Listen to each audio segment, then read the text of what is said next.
नमस्कार दोस्तों, आप देख रहे हैं डाक गली यूट्यूब चैनल। आज की कहानी में आगे बढ़ने से पहले खौफनाक और डरावनी कहानियां सुनने के लिए चैनल को अभी सब्सक्राइब करें। ये बात 2003 की है। शबीना और शोएब का निकाह पक्का हो गया था। इस निकाह से शबीना के घर वाले बिल्कुल भी खुश नहीं थे और इसका कारण था शोएब की गरीबी। शोएब एक गरीब परिवार से था और शबीना एक अच्छे खासे परिवार से थी। शबीना शोएब से बेइंतहा मोहब्बत करती थी। शबीना की जिद के आगे उसके घर वालों की एक भी नहीं चली और शोएब और शबीना का निकाह हो गया। शबीना इस शादी से बहुत ही ज़्यादा खुश थी, लेकिन यह खुशी ज़्यादा दिन की नहीं थी। शादी के 1 साल बाद ही तनाव बढ़ने लगा। शबीना अपने ससुराल और ससुराल वालों से बिल्कुल भी खुश नहीं थी। गरीबी के कारण उनके हालात अच्छे भी नहीं थे। तो शबीना ने अपने अब्बू से शोएब के लिए मदद मांगी। पहले तो उसके अब्बू ने मना कर दिया था, लेकिन उनको अपनी बेटी पर दया आ गई। उन्होंने शोएब के लिए एक दुकान खुलवा दी और शोएब के लिए एक छोटा सा मकान भी ले लिया। अब शोएब और शबीना के बीच सब कुछ सही चल रहा था, लेकिन जिस घर में शोएब और शबीना रहते थे उस घर में कुछ तो अजीब था। ये बात एक नॉर्मल दिन की है। शोएब रोज की तरह दुकान पर गया था और शबीना घर पर अकेली थी। तभी शबीना को एक आवाज़ सुनाई दी जो फर्श के नीचे से आ रही थी। इसके साथ ही वो आवाज़ लगातार अपनी जगह बदल रही थी। घर में हल्का हल्का सफ़ेद धुआं भी फैल चुका था।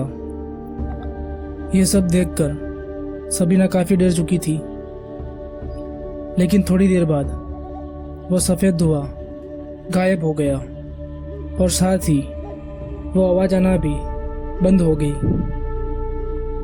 शबीना ने यह बात अपने अम्मी अब्बू को बताई तो उसके अब्बू ने कहा कि अक्सर जिस ज़मीन के नीचे खजाना होता है और वो खजाना अपनी जगह बदलता रहता है, इसलिए ये आवाज़ सुनाई देती है। ऐसा बहुत से लोगों के साथ होता है और अगर उनकी किस्मत अच्छी होती है तो वो रातों रात अमीर भी हो जाते हैं। ये बात सुनकर शबीना को लगा कि शायद अब उनकी किस्मत भी बदलने वाली है। उसी रात शबीना सो रही थी, तभी उसे किसी की सांसों की आवाज़ें सुनाई दी, मगर वहाँ पर उसके अलावा कोई भी नहीं था। शोएब भी दुकान के काम से कुछ दिनों के लिए शहर गया हुआ था।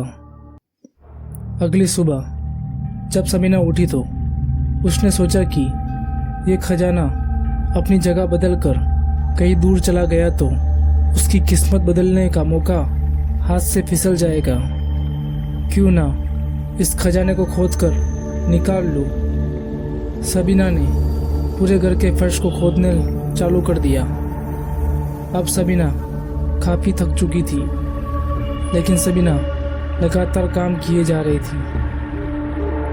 शबीना ने अब काफ़ी गहरा खड्डा खोद दिया था, लेकिन उम्मीद के मुताबिक शबीना को वहाँ पर कोई भी खजाना नहीं मिला। शबीना ने सोचा कि क्यों ना थोड़ा और खोदा जाए, शायद खजाना मिल जाएगा। वो खड्डा खोद ही रही थी, तभी उसे कांच के टूटने की आवाज़ आई। शबीना ने ध्यान से देखा तो पता चला कि ये एक कांच की बोतल है जो उससे टूट गई है, जिसमें से सफ़ेद रंग का धुआं निकल रहा था। तभी शबीना के सिर में जोरदार दर्द होने लगा दर्द होने की वजह से समीना ने खड्डा खोदना बंद कर दिया और वो सोने चली गई। इस बात को 2 दिन बीत चुके थे, लेकिन एक बात अजीब थी कि 2-3 दिन से सबीना को बिल्कुल भी भूख और प्यास नहीं लग रही थी। दूसरे ही दिन जब शोएब आया तो घर की हालत देखकर वो हैरान हो गया। शोएब ने सबीना को इन सब की वजह पूछी तो सबीना ने कुछ भी नहीं बताया। सबीना भी शोएब को कुछ अलग लग रही थी। अब सबीना रात को सोते हुए कुछ बड़बड़ाने लगी थी, जिससे शोएब समझ गया था कि जरूर उसके ऊपर कोई ऊपरी चक्कर है। अगले दिन शोएब सबीना को लेके मौलवी साहब के पास गया। मौलवी साहब ने सबीना को देखते ही कह दिया कि इसके ऊपर एक जिन का साया है और उस जिन को सबीना ने ही आज़ाद किया है। अब ये जिन हमेशा सबीना के साथ रहेगा। शोएब हाथ जोड़कर मौलवी से मदद मांगने लगा और कहा कि और कैसे भी करके उस जिन से पीछा छुड़ाने के लिए कहने लगा। मौलवी साहब ने शोएब को एक ताबीज़ दिया और कहा कि जिन तो इसका साथ कभी नहीं छोड़ेगा, लेकिन जब तक ये ताबीज इसके गले में रहेगा वो जिन सबीना से दूर रहेगा। ताबीज गले में रहने की वजह से सबीना ठीक तो हो गई थी, लेकिन आज भी सबीना को वो जिन दिखाई देता है जो उसे ताबीज उतार कर फेंकने के लिए कहता है। तो दोस्तों, आज की कहानी में बस इतना ही। अगर ये कहानी आपको अच्छी लगी हो तो वीडियो को लाइक करें और चैनल को सब्सक्राइब करें।